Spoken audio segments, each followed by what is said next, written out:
everybody. This is Paola Harris, and I've invited a very close friend of mine from Italy. He was my editor when I worked there from 1994 to 2007, Maurizio Baiata, straight from Rome, Italy, and to speak with my colleague and my favorite researcher, Grant Cameron.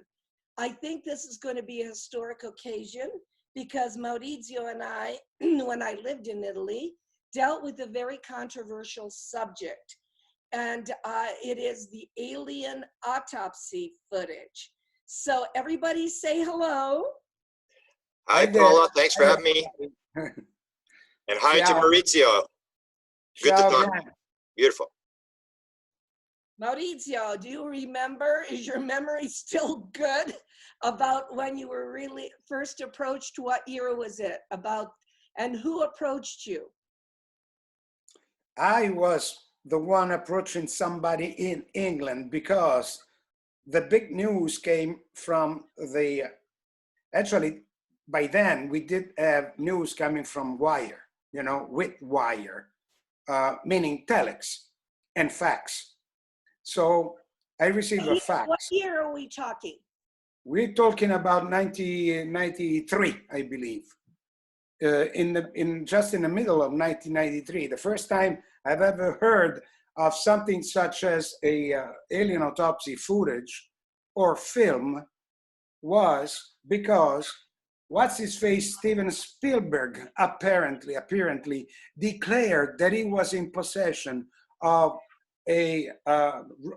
several rolls of film containing the images of an alien autopsy, and that he was putting everything in a movie by then. So what we have done through Philip Mantle in England was to try to understand if these news were correct or were just bulls, okay? And we contact the agency company, Amblin Entertainment in United States in order to have a confirmation. And they denied that. So there's already, let's say, we call it giallo, meaning a yellow situation and not really clear situation concerning Spielberg involvement. Steven Spielberg, the producer and director. I'm not talking about another Spielberg that will come to our attention a little later on. So that was the first time ever that I understood that something like a autopsy film was somewhere, hidden somewhere. Then the news, more than a year later, at the end of 1994, or in between, let's say September, October 1994, then maybe earlier, the news arrived that somebody had the footage in England, and that was Mr. Santilli. In order to catch Santilli, I had to contact, again, Philip Mantle. We were very good friends at that time. And Philip said, okay, I will act as a liaison for you and Santilli, and I let Santilli know that you are interested, because I was very keen to one of the principals of Rai 2, Mr. Giovanni Minoli, a great journalist. Rai Television is our Rai Television, exactly. Television station. Okay. Exactly. And so I spoke to Rai 2, and in the meantime, I spoke to TriStar Home Video in order to place the rights also, you know, as far as the home video rights in Italy. And I was in, because Santilli immediately understood that I was somebody who was able to manage the rights for Italy. He needed somebody in Italy, and I was the man in charge. But I had to keep secret, everything secret. So I spoke only to Pinotti and to Malanga, maybe, a couple of our best researchers in Italy. And so that's when we got involved, and I got in touch with Santilli, and that was the beginning of everything, the beginning of the beginning. Okay, and then you flew to view the first autopsy footage. No. First time was a meeting between me and Santilli in Cannes, at the Martinez Hotel in Cannes, okay. Because that was super secret. There were 3 or 4 video companies looking for Santilli, looking for this. Actually, not even the name was circulating yet. Santilli's name, I knew it, but none else. In fact, an Israeli TV company got in touch with me because they knew that I was already aware of many video documentaries pertaining UFO story and stuff and so on. So they asked me if I knew that somebody had a footage of an autopsy. I said, no, I denied everything. Okay. Okay, now Grant, ask him about the Cannes meeting. Yeah, because you want to know who's there. Yeah, okay. And who was there, and what story were they telling at that time? What was the story that was given to you as to how they got the film and that aspect of it? Directly from Santilli, I have one version, and instead from Bufora, England, and the Santilli management, I had a little different story. Officially, to us, to the Italians, through the press agency, the most important press agency that we have in Italy, it's comparable to Reuters or the other big ones in the world, ANSA. They published this news. There is a gentleman in England who declares to be in possession of several rolls of film containing the images of an autopsy of a ET being, and this will be shown, presented all over the world in a little time, in some time, not immediately. The pictures were coming, the images were coming from, this is again the big telex confirmation. We're coming from a cameraman, an American cameraman whose name is hidden, who is in his 80s, 83, 84 or something like that, who shot the images in the United States in a period at the end of May 1947 in the state of New Mexico. And since he was a military cameraman, he held those images for its entire life, respecting the secret. You know, he was imposed a secret, and I believe that in the same telex, the name of General McMullen was given out for the first time. McMullen, yep. Who was the superior, the direct superior of the name that was given for the camera was Barney Barnett. Okay. Now Barney Barnett probably never existed. We don't know that.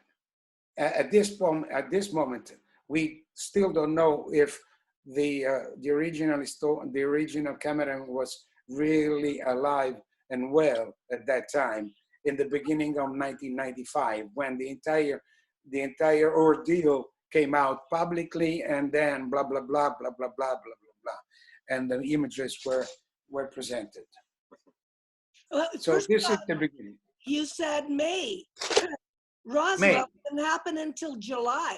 So what the heck are we looking at? We are looking at a different, totally different crash. A totally different crash, because in May, Roswell happens in July, And Yeah, I interviewed the mortician when he was talking. Glenn Dennis. Glenn Dennis, yeah, he talked to me about going out there, and then what, you know, that is not the same beings that he probably saw. Okay, first of all, the operation had a name. The recovery operation had a name called Anvil, Anvil. The Anvil operation. We checked if ever such a name for an operation was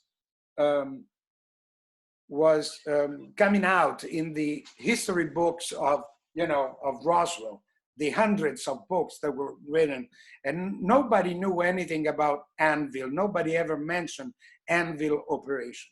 And who mentioned that to you? No, that was mentioned to me. Yeah. But who mentioned that to you? What was the person that told you about that? Is that Santilli? It is a declaration that was given to, a written declaration that is in my possession and was given to several researchers, including me, Philip Mantle, Colin Andrews, and Michael Hesemann. Basically, the most involved ones in this research were the three of us, because we were the Europeans.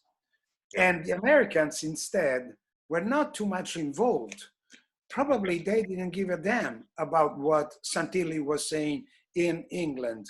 You know, England is far from America, and Roswell is America, it's not England. That's why the most important researchers, American researchers, didn't even believe that something that happened in the United States in 1947 could be in the hands now of a stupid Italo British guy named Ray Santilli. You know what I mean? Yeah, yeah. You know, was outrageous, was out of their minds, including the minds of our friend. Oh, now I don't have his name. The most important ufologist, North American ufologist ever, besides you, was Stanton Friedman, isn't Stan it? Friedman. Oh, so Stan was involved in this as well. Yeah. But he never seen Santilli in his life. I mean, they never met. Yeah. Yeah. So can I ask you, at the CAN meeting, you have, like, there's a bunch of different news people, or like people. No. Me and him. That's it. Oh, that's Nobody. it. And what were you're negotiating for the Italians? What are you asking for in terms of evidence? Like, what kind of negotiation is going on in order for you to buy the film? Correct. Very, very, very correct question. He said to me that we were going to be given the physical evidence in form of fragments of film containing the images of the autopsy.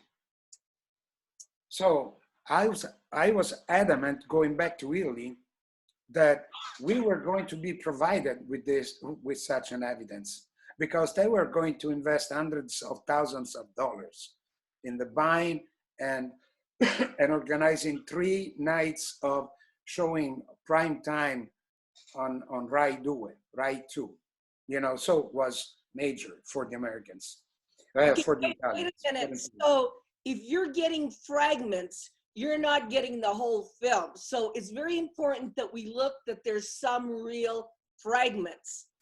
That's what he said. Yeah, That's what he said. Because later you say that when you saw him pull out the film, it was not whole film, it was falling apart. Yeah, it was falling apart. It was all oxidated, was yellowish and brownish and decaying. Therefore, apparently all the film rolls contained in the 16 or 17 canisters that I saw in his office. But that happened 2 months. I mean, yeah, approximately. That was March when I was in Cannes with him. And then I met him in April 25th in London. All right. Still in Cannes, we are sitting one in front of each other at the Martinez. He told me, Maurizio, but don't worry, because this story will last forever. And you ufologists, you'll be treating this matter as the shrine of ufology. The shrine of ufology is the shrine that we have in Italy with the shroud. The shroud. I'm sorry, the shroud. Yeah. All right. So you're confirming that, because everybody else is putting out the story that there was a fake film. So you're saying you actually saw the clips, and I guess Santilli told you the story about why the film fell apart, that he had seen it in Cleveland and all that, and that it oxidated when he finally got a hold of it. He told you that story? Yeah, he told me that story when we were at his office in Balcombe Street in London. That happened on the evening of April, I believe, 25th, 1995. I was invited in London. I paid for the travel, but and I was supposed to see to have the film projected in front of me exactly the same night of my arrival. Instead, he said, "No, Maurizio, you can see that all the canisters that are sitting down here on the floor of my office are there, but unfortunately, all this material is decaying, and we will give a try to, let's say, save as much as we can. So right in this moment, our laboratory is working on this." And I go like, "Okay, but I just came from Italy, and are you going to show me something or not? Otherwise, why you invited me to see?" And he said, "No, Maurizio, it's better if you go back to Italy tonight, catch a flight tonight." I said, no, I'm gonna stay, and you show me what you have tomorrow." The next morning, I was at his office with Reg Presley, the very famous singer, throb singer. And good friend of Colin, right? He's Yeah. good friends with Colin Andrews, right? Yes, yes. Yeah, absolutely. And we did see the first autopsy, which is totally different than the second one. First of all, is the length. The second one, which everybody saw, it's 18 minutes. The first one is 11 minutes. The creature is different because it has no, it's not damaged. The body is intact, and is more female than the other one. And also the incision and the technicalities of the operation are totally different. Can I ask you, did you ask him what he did? Because first you see pieces of film that are decaying, and then you see an entire film. Did you ask him how you went from pieces of film to the 11-minute piece that you saw? He said that was the material that was saved. Okay. That's his formal declaration. We saved this, and this is the first autopsy. But he didn't say there was, at that moment, I don't recall if at that moment he told me that there were several films, such as the first autopsy, the second autopsy, and the wreckage footage. Yeah. He didn't say that. He was, let's say that he was playing cat and mouse with me and also with Reg. And Reg was one of his closest friends. So I wonder if Santilli was so, let's say, not exactly doing the right stuff with us, with both of us, especially with his best friend Reg. Yeah. Probably was already playing games with us, not being very, very polite, even polite. Okay. Maurizio, I have to ask you though, nobody's ever seen the first footage except you and Reg and Colin and the other people. Yeah, Because Phil Mantle. I know you were telling me that even the pulling out of the filaments in the in the genital area. I've never seen a film like that. So what all happened to that film if what they put out was the one with the damaged? Santilli, Santilli never gave me an answer for this question, but that film, the first autopsy, was given to the financial backer that he had at that time, whose name is Volker Spielberg, a German fellow that I met very briefly.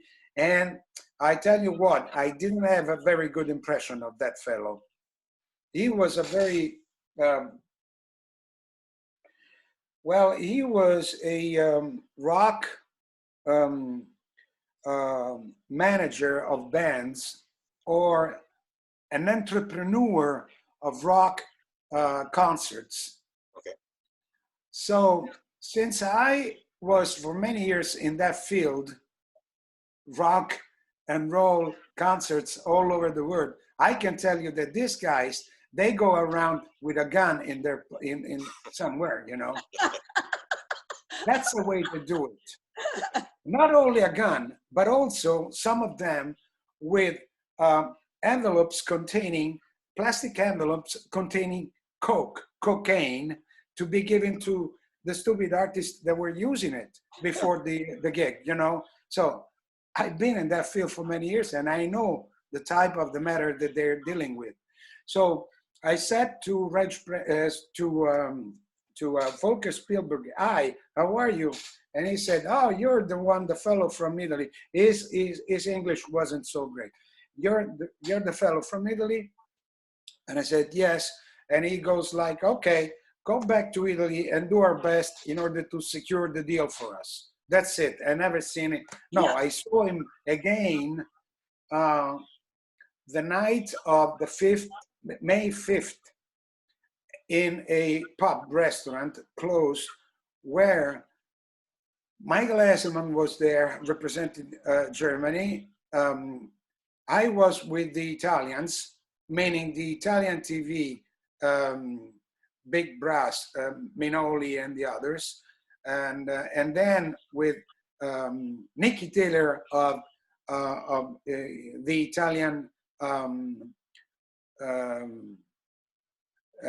Trident, meaning the home video, the Columbia home video TriStar, okay? And that was the moment that we were expecting in order to secure the deal, you know? So everybody shook hands, blah, blah, blah, blah, blah, blah. And the German guy, the German guy was there, but he didn't say a word. Maurizio, can I ask a question? And then probably Grant has one. I'm curious though, what did you think you were buying, the first one or the second one? What did you think you were buying? I didn't know anything. I thought I was buying the first one, the 11 minutes. The one that, no one's seen, the one that exactly. That you, when you looked at it, you thought it was real. Exactly, absolutely. To me, it was more real than the second one.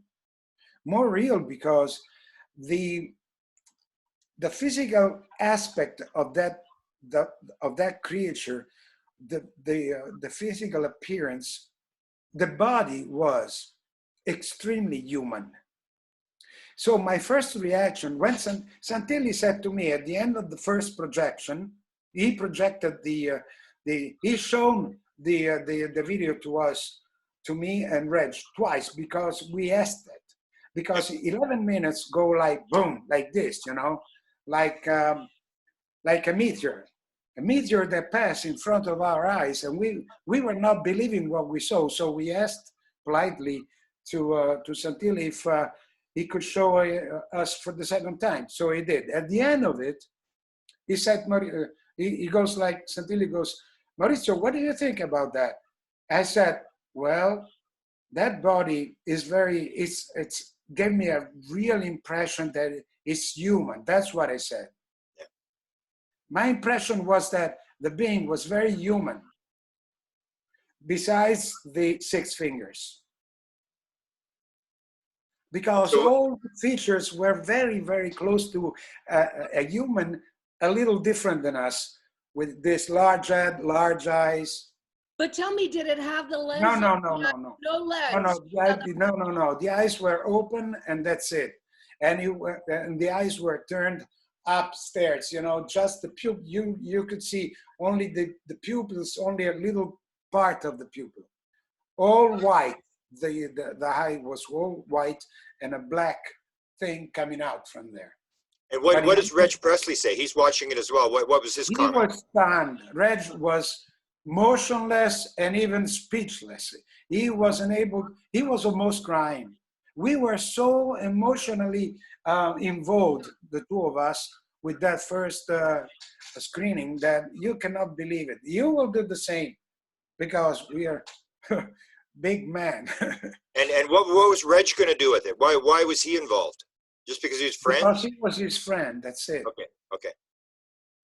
But actually, because I recall this, that Reg came out with the news, something like 3 or 4 or 5 months before, during a conference.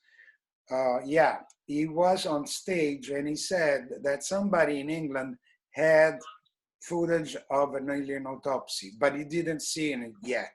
He saw it for the first time with me. Was there other networks bidding for the film, or were it just the Italians involved? Was there other like British people trying to? No, the bid for German. the film? No, only the Germans. Oh, Germans and the Italians. Yeah. Okay. Yeah, Germans and Italians, and the Germans were represented by Michael Hesemann. But I don't know when the broadcast in Germany was scheduled. I know our schedule in Italy. That came out early July, very early. And We were the first. We were the first broadcasting the and it was viewed by prime time by how many people? 15 million people in 3 nights, 3 installments, 3 separated nights, with a big fight between us and the skeptics. The equivalent of CICOP in Italy, it's called CICAP, C-I-C-A-P, CICAP. Yeah, and they were going like, this is a puppet. This is unreal. No ever UFO crash ever occurred in the United States. You're full of baloney, and you're making up this story because you I don't know why, but we fought like hell. But you showed the second film, right? When you got it, what did you say to Santilli when you suddenly saw that you were broadcasting a different film than what you had seen? Santilli flew away. He never came on stage at the theater. The theater capacity was around 200 people, and no more than that. And that was held at the London Museum, not the Museum of London, the London Museum. Yeah. And we were the 200 coming from all over the world. And basically, these people were gathered there because they were representing TV stations from all over the world, including Hong Kong, Japan, whatever, all over the world. So what did you? We were shown only the second autopsy. And what did you say to Santilli? That's what Grant asked you. What did you say? Santilli was he was behind the scene. A voice announced, and probably was that the announcement was given by by Santilli himself, you know, going like, now, dear friends, thanks to be here. You're going to be shown the Roswell autopsy footage. Oh, here we go again. And we were given, all of us, a press kit containing a declaration about this Roswell footage. And that was both because that was not Roswell. In other words, it was bogus, is what you're saying. It was bogus because it was not Roswell, because it was in May. However, what did you personally feel when you saw another film?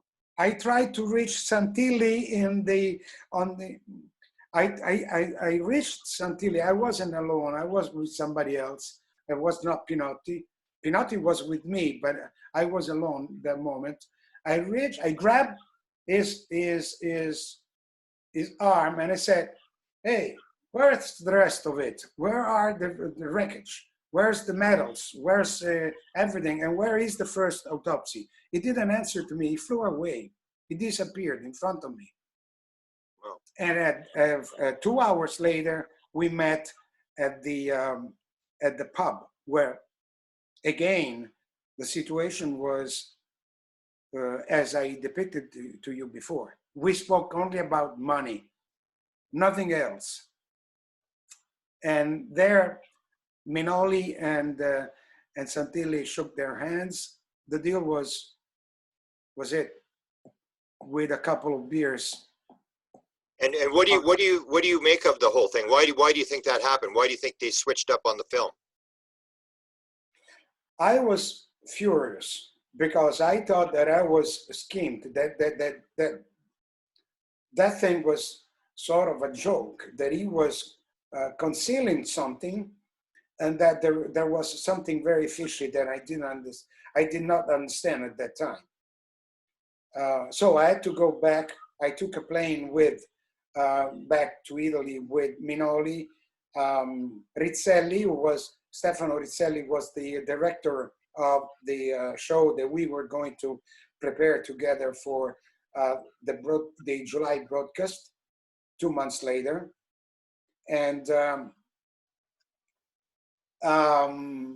the other thing that was very, very terrible to watch, actually horrible to watch, was the severing, the sewing of the brain cap, yeah, with a saw, with a hand saw, going like this, like this, like this, which was an operation that probably in 1947 was correctly done, because surgeons, I don't think that they had the electric machines, going like this, So the reaction of Minoli, who, by the way, is a sort of Geraldo Rivera in the United States, so somebody who has a pedigree of great investigative journalism, the reaction was, we can't show the entire footage. We will cut the footage in parts, in sections, but we won't show the entire length of the footage because it's too horrible, too scary. Yeah. Okay, so the first one was 11 minutes, and how long was this one? 18 minutes. And the other part of it is the wreckage footage, which is less than 5 minutes, and it's very impressive. You saw the wreckage? Sure, I saw it. Yeah, but if you go on YouTube, you're gonna find it. You Google autopsy for Santilli footage wreckage, you're gonna find it. If it's still there, I'm not so sure, because it's. What kind of wreckage? Can you describe the wreckage footage? We are just under a tent. Actually, the tent was placed with other tents in the middle of nowhere in the desert near Socorro. Then that was the 31st of May, 1947, according to the account given by Barney Barnett, and the so-called Barney Barnett, the cameraman. And he had to film this stuff that was lying on 2 tables, and you could note, you could see that the tent lateral extension was moving because it was sort of a windy night. So the wind was moving this thing, and there was a mask, a gas mask put somewhere. And on these two tables, there was an array of different, very lucent metallic pieces of the UFO.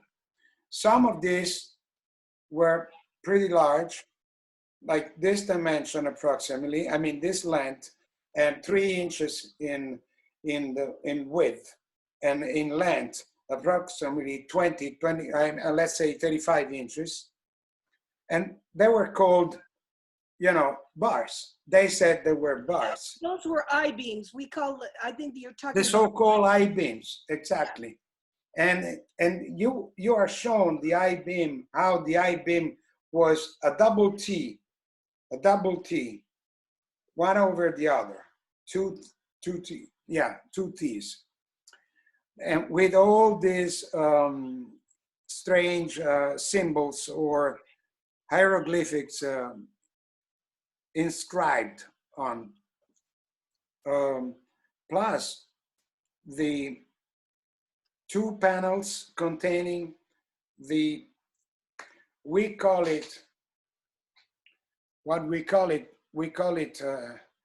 intelligent panels or something like that. I mean, there's no way to describe it. I mean, the story was that the guy, the ETs were putting their hands on these panels, and the panels, through a sort of come si chiamano I polpastrelli? This sort of, what do you call it? Fingertips. Yeah, through the fingertips, we're given the instrumental instructions to move of the machine, you know, from brain waves going through the fingertips, going like this. And that was the first time ever that nobody had ever spoke about this thing. Now, if Santilli and what's his face, the Greek magician, ever knew this little detail, I don't know how ever he could invent such a thing. Believe me, today I don't understand that. Yeah, because a lot of experiencers do talk about putting their hand on a panel. I just interviewed a guy 2 days ago who told the same story. Put your hand on the panel, and that's how you fly the craft. So it's it would be the first report. The only main difference is this where 6 digits panel. Yeah. You could see the handprints in there. Mm-hmm. And did you ever come across these guys who claimed they hoaxed the film over the years as this story developed? Did you ever confront these guys about what they were claiming that they had that you had, you'd been looking at a hoax film? No, but I tell you a precedent which is pretty peculiar. Santilli was represented in order to make the business, to do the business, and to make the deals, to secure the deals.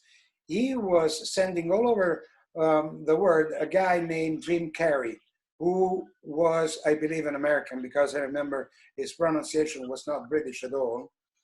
And Carrey was the one dealing for him, but he didn't know anything at all as far as the contents and the reasons and the real story behind. Nothing at all. Another one that I met before, 3 or 4 years before, was Gary Schofield. Now, the role of Gary Schofield is very important, because officially Gary Schofield is partner in business of Mr. Santilli. And today, I believe that they're still partners. No, they are, yeah. Okay.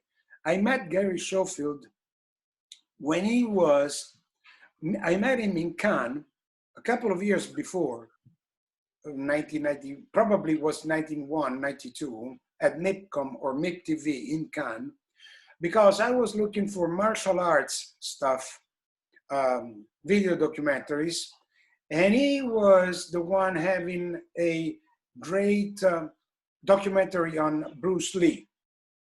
So we met, and I knew that he was a big boss of polygram video, which is, you know, a branch of polydor music. So that's the way things are just developing. In this time, Santilli had to have somebody on his, flanking him in order to make the deals all over the world. And he had chosen Gary Schofield. So I met Gary Schofield again. In Gary Schofield was there, and in London, when I saw I don't remember if it was the first time. I met Santilli 3 times at his office in Balcombe Street between March and May, and maybe once or twice later also. It was a long story. It wasn't so simple, you know. It was difficult to deal with. So Gary Schofield was a video manager, video sales manager. When I reconnected everything, and I said, okay, now something is fishy. Santilli is doing this only for the money, because it never shown us a physical piece of film containing the images of the autopsy. So we can analyze the physical tape. I mean, not tape, film. Yeah, but you said you saw that though, Modi. You said he opened the canister and you saw him pull out film. Yeah, he pulled out the images, but I didn't know if those were images. You know, you have a leader of the tape that comes out and it's all black with symbols, and that's what I saw. I even though he was, first of all, he was handling the film, all right. I didn't, and he was doing like this, and I had to go like this, but I couldn't recognize images on it, not at all. So I rely on his words. But did you just see the leader, or did you see some of the? No, I saw the leader containing the symbols. He did show me the symbols, coded symbols. The leader is all black. So did you? But it has also before the image starts. It contains a symbol, a double symbol, which was a square and a triangle. Now, we had that leader film in our possession. It did send a person to Italy on a plane, and I was given these 3 or 4 fragments, not containing the images of the table and the body, just the beginning of it. Before, let's say, it's another room with stairs going to the incision in the autopsy room. Okay, so this is it. Do you have that still? I did have that, and I decided how to handle this. Yeah, but where is it now? One was given to Malanga. He analyzed that, and in order to analyze that, at the end of the game, you have to destroy it, you know, because the analysis destroy the thing afterwards, you know. But he was definitely his data corresponded to the other data given to the other analysis that was conducted by Hesemann in Germany and by the other third guy who, by the way, is in jail since a long time now, Bob Shell. Okay. Yeah. And what did the analysis show? The analysis did show that that film pertained to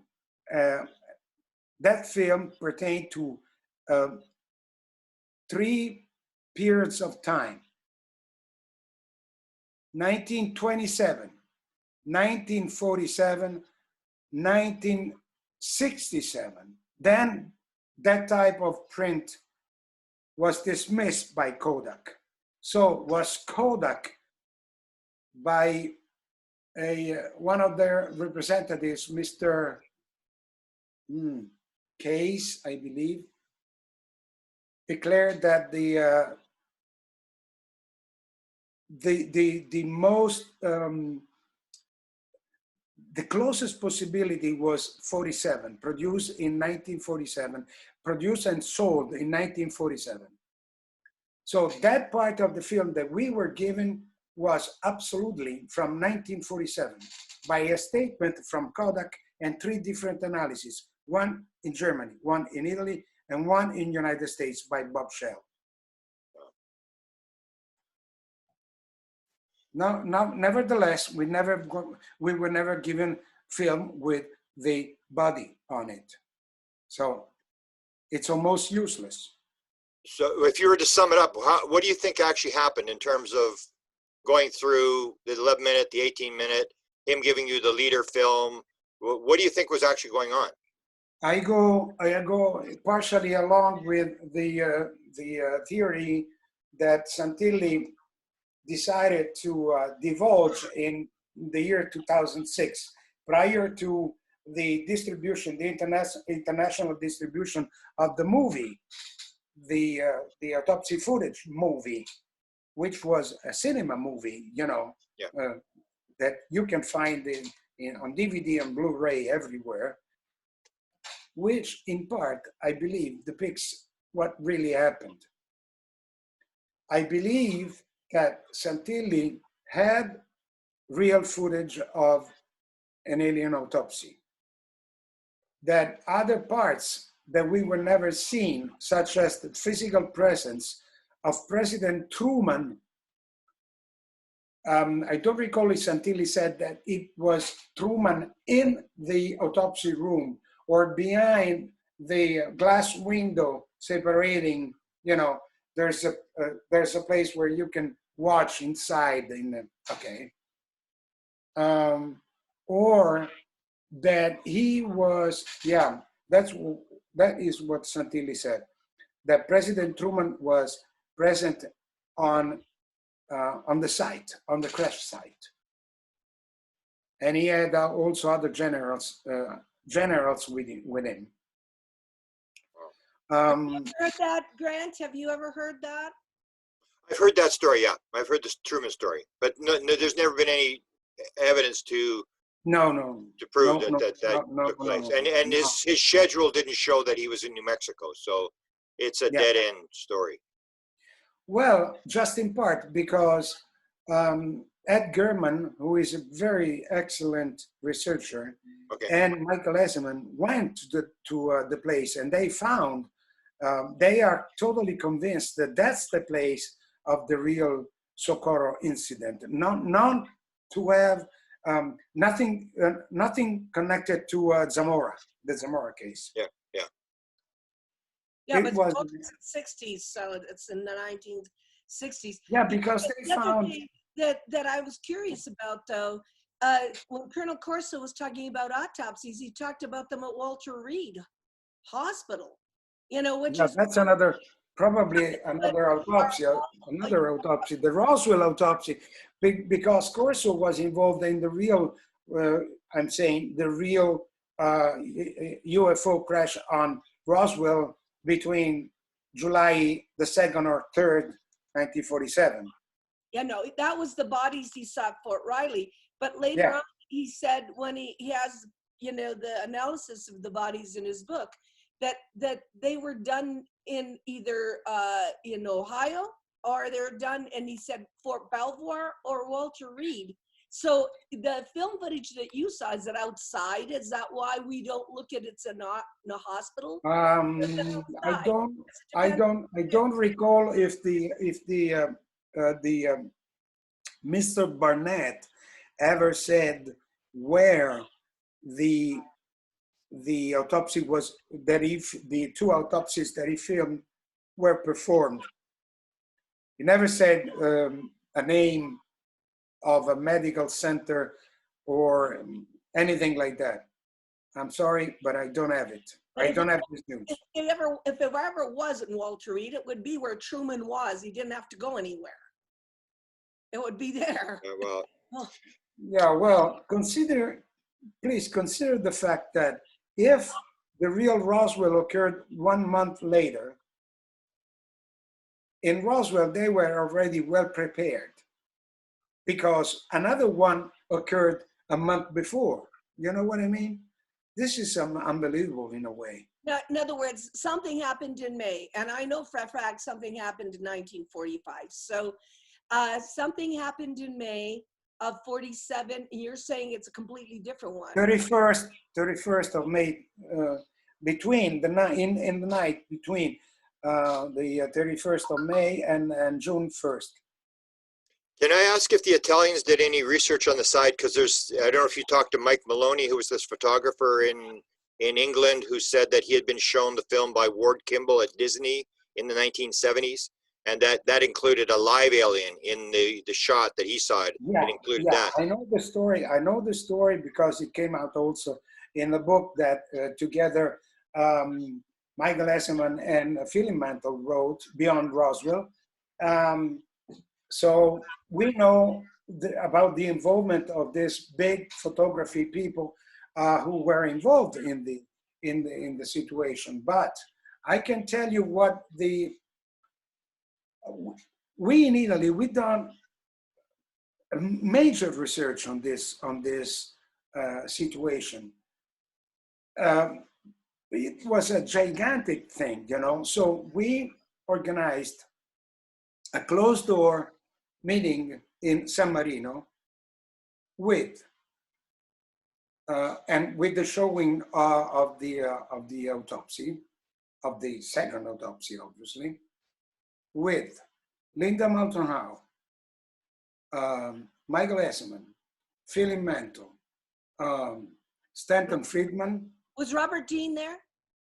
No, Bruce Maccabee, and the Italians, meaning surgeons and anatomopathologists, and obviously also Jesse Marcel Jr. was there, and that was a secret gathering, closed door, no press allowed, nobody. The conclusion was of that day was that nobody ever understood what really was that film. That time, nobody had the answer. I interviewed together Maccabee and Friedman, debating the very peculiar detail of the canisters labels. And I recall that since we are talking about one of the most important photographic experts in the United States, Bruce Maccabee, he said that the labels to him had a written notes on each label was corresponding to the language, the exact language used within the military environment when they were, putting the canister, closing the canister and putting a label on and say roll 1, roll 2, and all the details. Yeah. That was corresponding. To him, it was, to say the least, the labels were were authentic. This is another thing that if the Greek magician invented, he is really a big one, a big magician. Wow. Yeah, there's too many details are very, very strange. Too many details. What were There's the one more detail Yeah. that I rarely recollect. The extraction of a very strange triangular shaped object, translucent and bright, very bright object, which is an arrow-shaped object from the chest of the first being. Wow. From the first autopsy. You I said never understood what was that. You said it was a crystal-like structure that came out. It was almost like a crystal that came out of the center. Almost a crystal, triangular shaped crystal coming from the chest of the first body. Not included. This scene is not included in the second autopsy, the 18 minutes autopsy. So who would you list in the world as people who saw the first 11-minute one? You and Reg Presley, that's it? No, Colin Andrews. Oh, Colin Andrews, okay.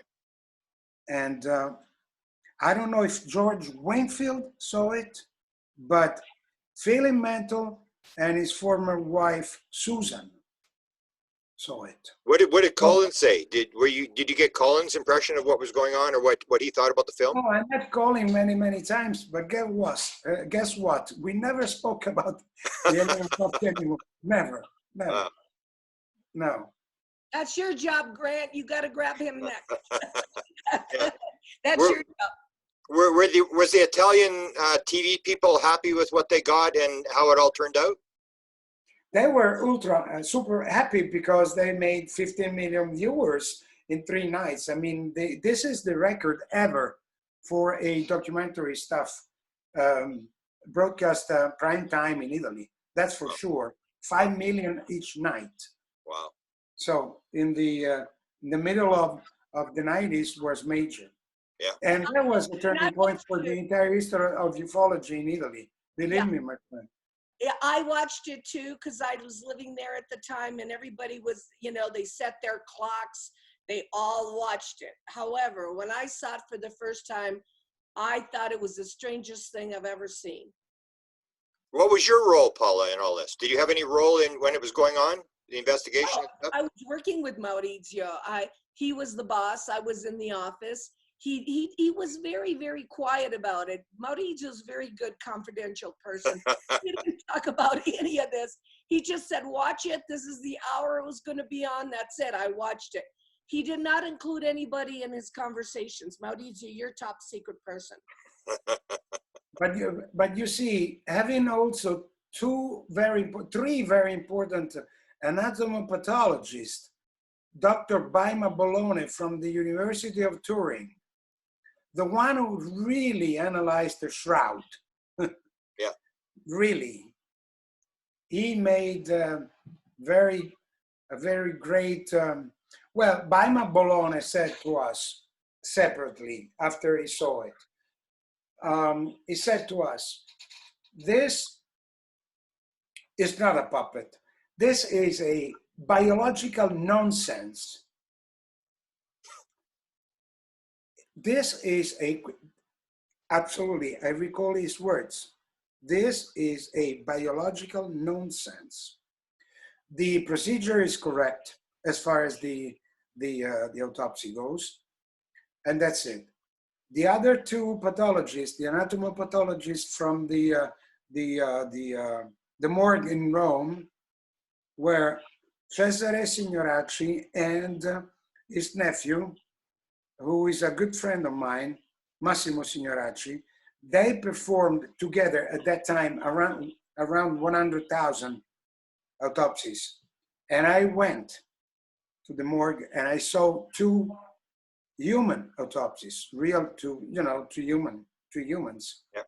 And believe me, I had to do that because it was too important for me to understand what were the differences between a creature that I saw on on a video, on a black and white video, open up like, lay it down.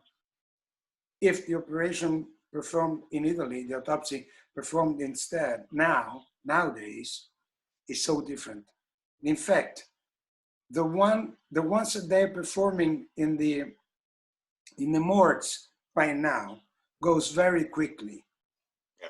They open up like this, they go like this, they open the rib cage, and they go to searching for the organs, because an organ had collapsed. And so they had to understand which one and to find what's the reason of the death of the poor guy or lady was, okay? No, with the first and second autopsy, they were not doing the same.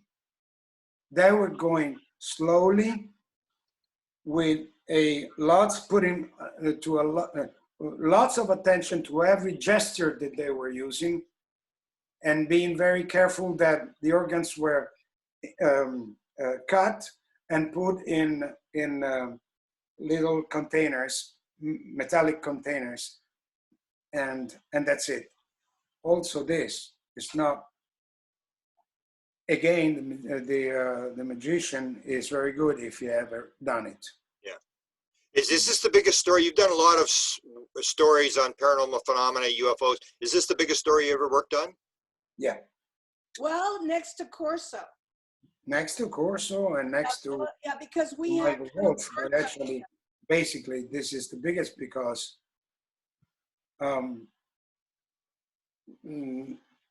it really changed my life, because all of a sudden I was there and I was the one defending ufology and the Roswell incident as a real event in front of millions of people for the first time ever in Italy. So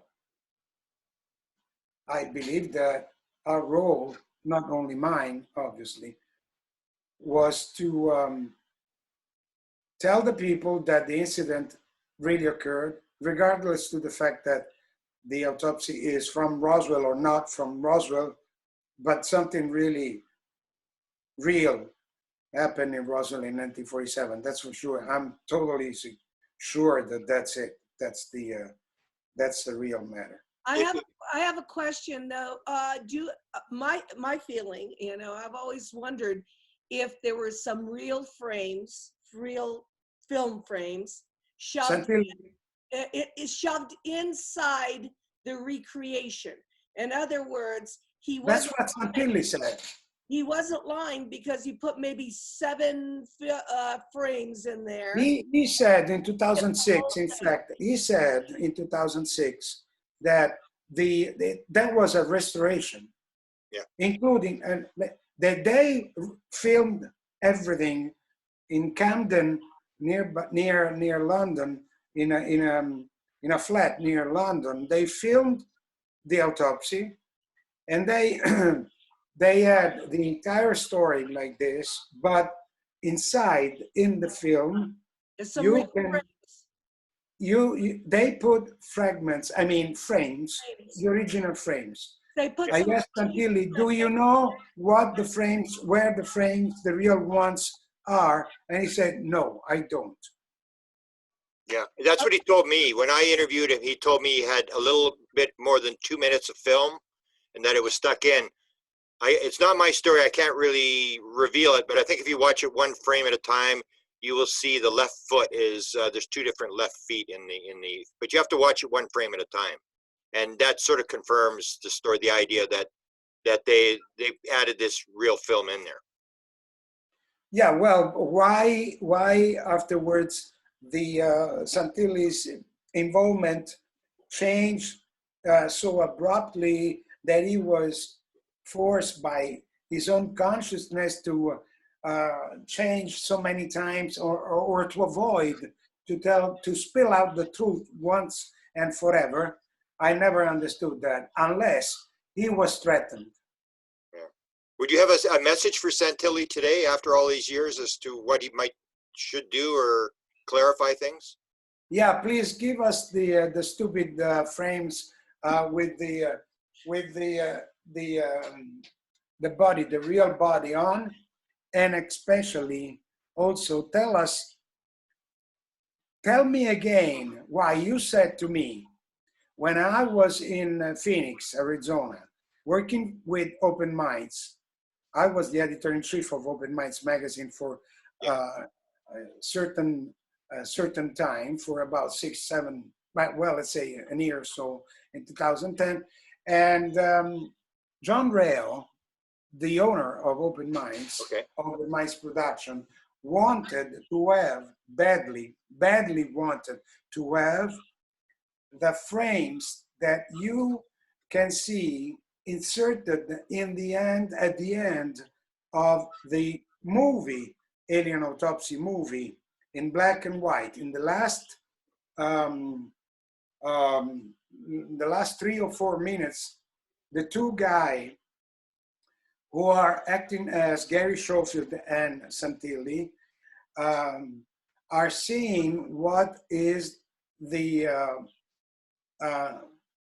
what can you call the recovery images, and that's on YouTube. You know, I said to Santilli, now I give you John Rail, and you did it with him on the phone, and I was listening for the. I was there. I hear all the conversation, and Santilli was offered $25,000 cash by John Rail that he refused because he said that material is too precious, way precious than this amount. So the negotiation ended like that. Wow. Fascinating. Yeah. You got an interesting. What material was too precious? The frames, the real frames? That material is the original footage that is inserted in the movie. So John Rail was trying to buy a couple of frames of film. No, not a couple of frames. The entire section. Okay. Yeah, the entire thing that is about a minute and a half, maybe 2 minutes. Okay. Yeah. Okay. I'm convinced that that's for real, but it's only my impression. Yeah. I'm convinced because $25,000 is not such a little money, you know. And Santilli refused that. Of course, Santilli must have made millions of dollars on the operation through the whole thing, because he sold it to you and the Germans and the Americans, and then the magician claimed he didn't know that he was making money on it, which is pretty hard to believe. Grant, that's stupid, because if they were partners, you are partner in. He is claiming that he was partner because he was hired in order to film the thing. Okay, good. And he didn't know that Santilli was going and selling all over the world the stuff. Yeah. Are you kidding me? Come on, give me a break. Especially because we are not talking about 3 or 4 countries. We are talking about hundreds of countries all over the world. We are talking about millions and millions of dollars, millions and millions, several millions of dollars. Yeah. Grant, I think this is a really good interview, and I hope you put this out because you're talking to the source, and that's what I, as a journalist, believe. You got to go to the people that were involved, not the gossip, not the internet, but the real source. And Maurizio was involved. And Maurizio, I have to thank you for being honest. You're super honest. Yeah, and respectable. Can I ask an off the topic question that